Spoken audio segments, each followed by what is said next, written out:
Ladies and gentlemen, the President of the United States, accompanied by Secretary Steve Mnuchin, Secretary Mike Pompeo, Ambassador Robert O'Brien, Ambassador Robert Lighthizer, and Larry Kudlow.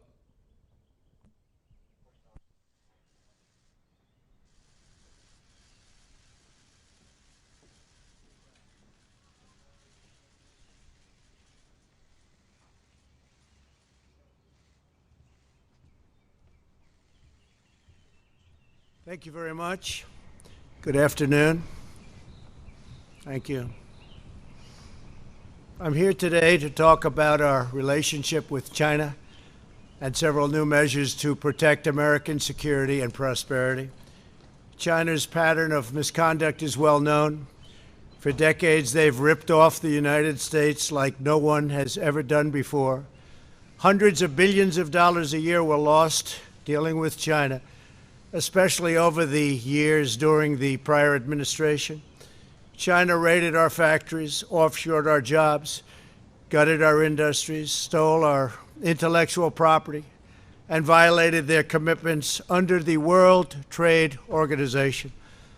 To make matters worse, they are considered a developing nation, getting all sorts of benefits that others, including the United States, are not entitled to.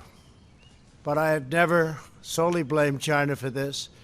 They were able to get away with the theft like no one was able to get away with before because of past politicians and, frankly, past presidents.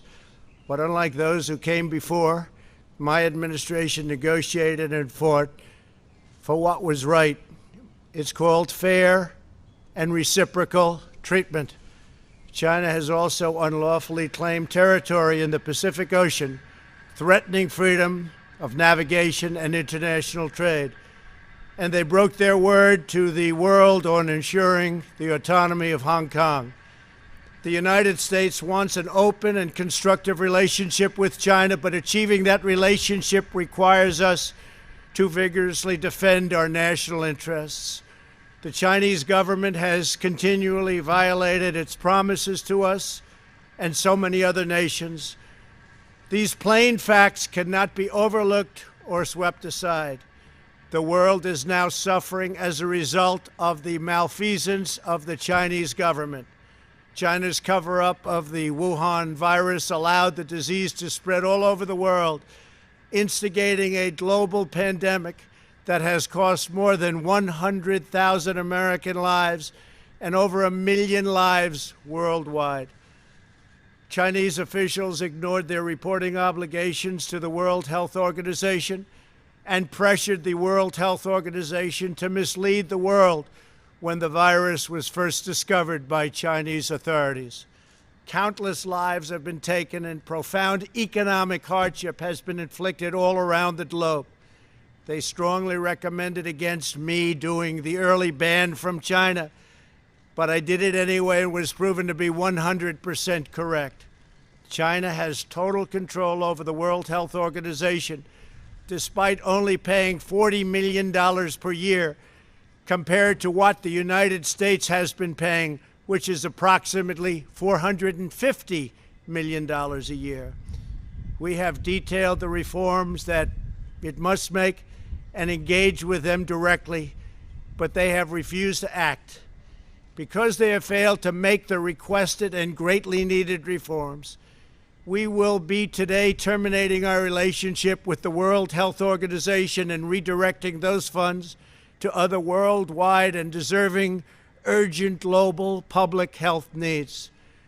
The world needs answers from China on the virus. We must have transparency. Why is it that China shut off infected people from Wuhan to all other parts of China? It went nowhere else. It didn't go to Beijing. It went nowhere else. But they allowed them to freely travel throughout the world, including Europe and the United States. The death and destruction caused by this is incalculable. We must have answers, not only for us, but for the rest of the world. This pandemic has underscored the crucial importance of building up America's economic independence, reshoring our critical supply chains, and protecting America's scientific and technological advances. For years, the government of China has conducted illicit espionage to steal our industrial secrets, of which there are many. Today, I will issue a proclamation to better secure our nation's vital university research and to suspend the entry of certain foreign nationals from China who we have identified as potential security risks.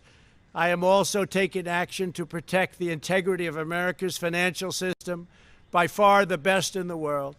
I am instructing my presidential working group on financial markets to study the differing practices of Chinese companies listed on the U.S. financial markets with the goal of protecting American investors.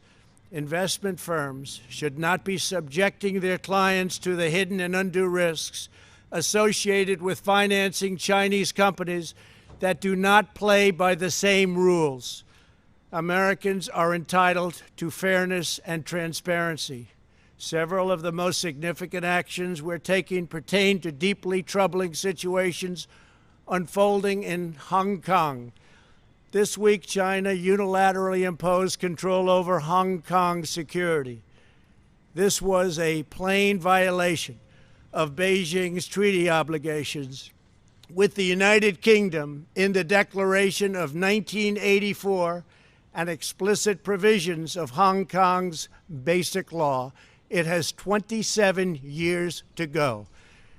The Chinese government's move against Hong Kong is the latest in a series of measures that are diminishing the city's long-standing and very proud status.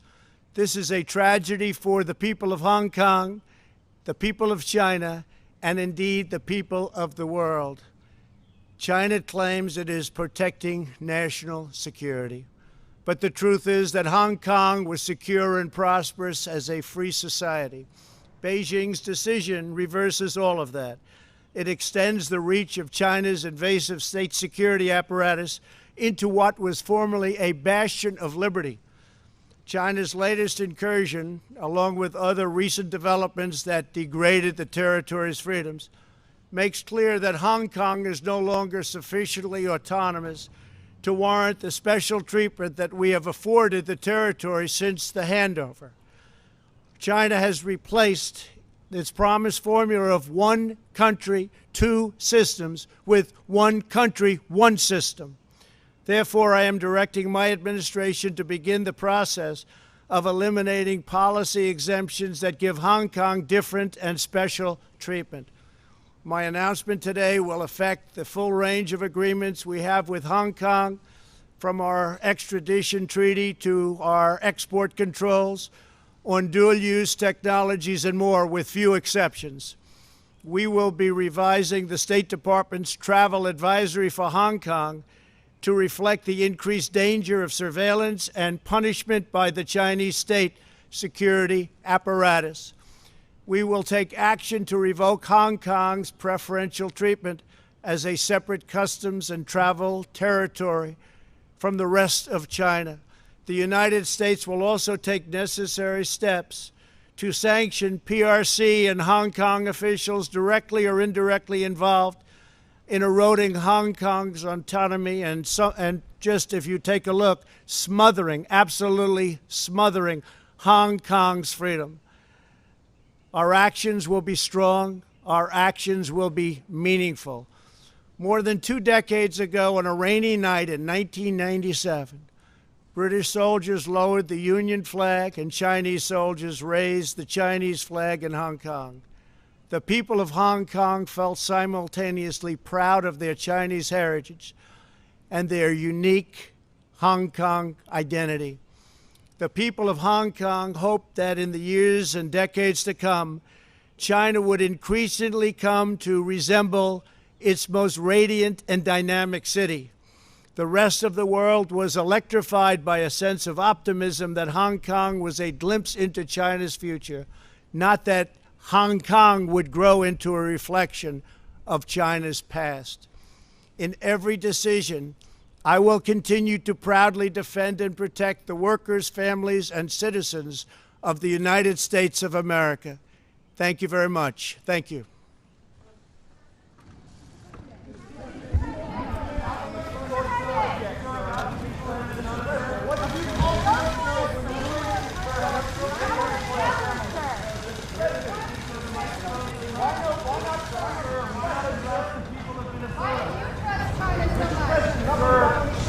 Sir, why not address Minnesota, sir?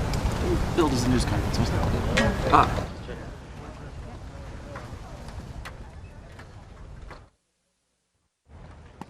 It's not a press conference. Yeah, what happened to press coverage?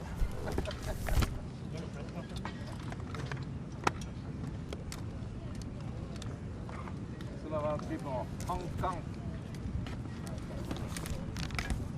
Is there another event? No. Where's that? Is that out here?